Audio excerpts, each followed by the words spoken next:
To my YouTube channel. എല്ലാവരും like ചെയ്യണം, subscribe ചെയ്യണം.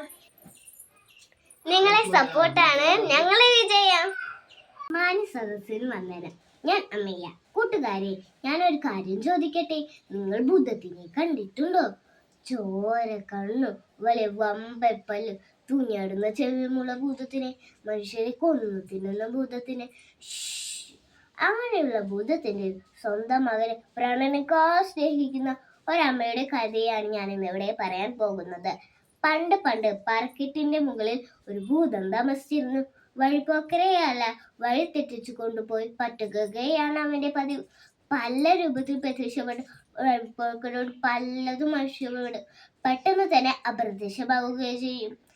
അപ്പോഴാണ് കബളിപ്പിക്കപ്പെട്ട വിവരം ആളുകൾ അറിയുന്നത്. ഇനിയിരിക്കെ ഒരു നമ്പൂതിരി ദൃഷ്ടാൻ ഭക്ഷണം കഴിച്ച് വരികയായിരുന്നു. അപ്പോഴതാ പൂമരച്ചോട്ടിന്റെ താഴെ ഒരു സുന്ദരിയായ യുവതി നിൽക്കുന്നു. നമ്പൂതിരിക്ക് സന്തോഷമായി.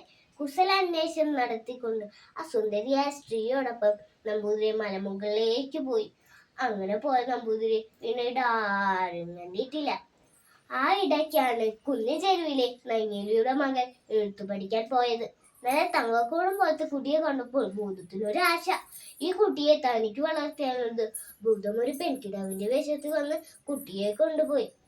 സന്ധ്യയായിട്ടും ഉണ്ണിയെ കാണാതെ നങ്ങേലി മലമുകളിലേക്ക് അന്വേഷിച്ച് ചെന്നപ്പോഴാണ് ആ വഴി പോകുന്ന ചാത്തയെ കണ്ടത്. നങ്ങേലി ചാത്തനോട് ചോദിച്ചു, എന്റെ കുഞ്ഞിനെ കണ്ടോ ചാത്ത? അപ്പോൾ ചാത്തൻ പറഞ്ഞു, തമ്പുരാട്ടിയെ മലമുകളിൽ കളിക്കുന്നത് കണ്ടു. കൂടെ തമ്പുരാട്ടി ഉണ്ടായിരുന്നു. മലമുകളിലെ ഭീകരനായ ഭൂതമാണ് തന്റെ ഉണ്ണിയെ കൊണ്ടുപോയതെന്ന് നങ്ങേലി നെട്ടലോടെ മനസ്സിലാക്കി.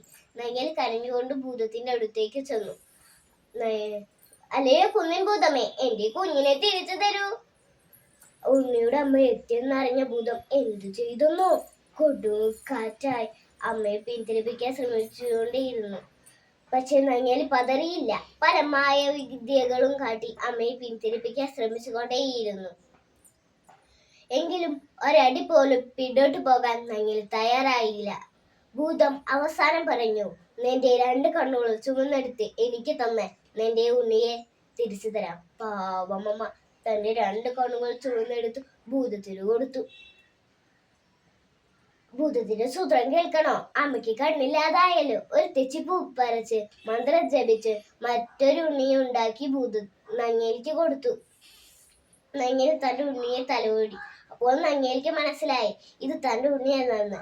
നങ്ങേലി ഭൂതത്തിനോട് പറഞ്ഞു, പെട്ടെന്ന് വഞ്ചിക്കുന്ന ഭൂതമ്മേ, നിന്നെ ഞാൻ ശപിക്കുന്നു. നങ്ങേലി ഉടനെ ശപിക്കാൻ തുടങ്ങി.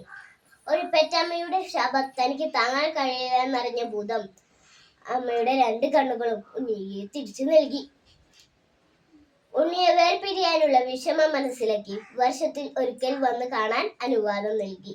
പ്രിയമുള്ളവരെ, ഈ കഥ ഇവിടെ അവസാനിക്കുന്നു. നമ്മുടെ അമ്മമാർ നമ്മളെ തല്ലും, ശകാരിക്കും. അതെല്ലാം നമ്മുടെ നന്മയ്ക്ക് വേണ്ടിയാണ്. അമ്മയോടുള്ള സ്നേഹം മക്കൾക്കില്ലെങ്കിൽ ആറ്റിലെ വെള്ളം മേപ്പോട്ട് അലയെ ചൊല്ലും. നന്ദി, നമസ്കാരം. Thank you.